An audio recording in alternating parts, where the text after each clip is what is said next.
అందరికీ నమస్కారం. 11 రోజుల హనుమాన్ చాలీసా ఛాలెంజ్‌లో నేను ఫస్ట్ డే సక్సెస్‌ఫుల్‌గా పూర్తి చేశాను. ఈరోజు నేను మీకు ఒక చిన్న కథ చెప్పాలనుకుంటున్నాను. ఈ కథ హనుమంతుడి జీవితంలో జరిగిన ఒక ఆసక్తికరమైన సంఘటన.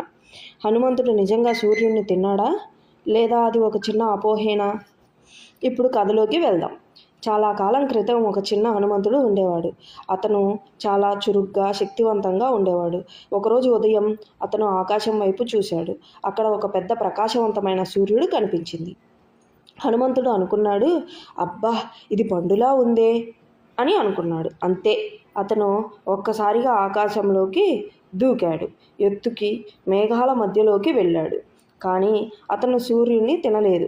ఎందుకంటే దేవతలు వచ్చి అతన్ని ఆపి భూమికి సురక్షితంగా తీసుకొని వచ్చారు. అందుకే సూర్యుడు ఇంకా ప్రకాశిస్తూనే ఉన్నాడు. ఈ కథలో మనకు ఏం చెబుతున్నారు? మనలో కూడా అపారమైన శక్తి ఉంటుంది, కానీ దాన్ని సరైన విధానంగా ఉపయోగించాలి. హనుమంతుడు సూర్యుడిని తిన్నాడా లేదా? మీరేమనుకుంటున్నారు? కామెంట్స్ రూపంలో చెప్పండి. ఫస్ట్ డే సక్సెస్ఫుల్గా పూర్తయింది. రేపు రెండో రోజు కథతో మళ్ళీ కలుద్దాం. వీడియో నచ్చితే లైక్ చేయండి, సబ్స్క్రైబ్ చేసుకోండి, షేర్ చేయండి. జై శ్రీ హనుమాన్.